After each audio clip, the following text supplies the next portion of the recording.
তোমরাই বলো, সব প্রশ্নের সমাধান কি আমাদের করে দিতে হবে, না তোমরা কিছু পারবে? এই জায়গায় বলছে এফ এফ এফ এর পরের সংখ্যা কত, অর্থাৎ 3টা এফ এর পরের সংখ্যা কত। তো এখানে 4টি অপশন দেওয়া আছে, তো যেহেতু এটা হেক্সাডেসিমেলে আছে অবশ্যই হেক্সাডেসিমেলে অ্যান্সার গুলো দেওয়া আছে। তো তোমরা এখানে বলো তো যে সঠিক উত্তর কোনটি হবে। অনেক শিক্ষার্থী বিভিন্ন সময় তোমরা বিভিন্ন অনুরোধ করো, তখন কষ্ট লাগে যে তোমাদের বারবার কেন আমরা শিখাইতে পারি না যে পরের সংখ্যা বললে যে সংখ্যা পদ্ধতি থাকবে সেই সংখ্যা পদ্ধতির নিয়মে এক যোগ দিলে অ্যান্সার পেয়ে যাবো। অর্থাৎ এখানে এফ এফ এর সাথে আমরা এক যোগ দিলে অ্যান্সার পেয়ে যাবো। আমি দেখাচ্ছি, দেখো হেক্সাডেসিমেল এক যোগ দিলে অ্যান্সার হবে। শুধু এই কথাটা বললেই এক যোগ দেবে। এখন তুমি যোগ পারো না, যদি একেবারে যোগ না পারো, বিয়োগ না পারো, বেসিক না জানো, তাহলে আগে বেসিক শেখো।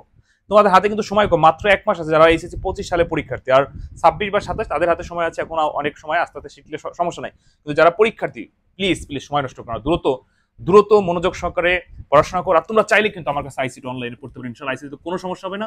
রিভিশন ব্যাচ চলতেছে 1 মাসের। এই হোয়াটসঅ্যাপ নাম্বার এসএমএস 01782291657, এই নাম্বারে একটা এসএমএস দিও, মাত্র 499 টাকায় পুরো বই কমপ্লিট।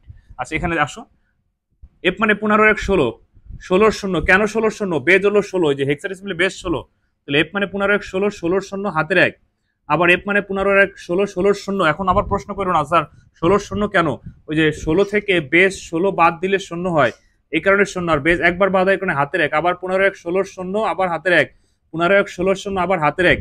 তাহলে এফ এফ এফ এর পরের সংখ্যা হচ্ছে 1000। সঠিক উত্তর হচ্ছে ঘ। আশা করি বুঝতে পারছো।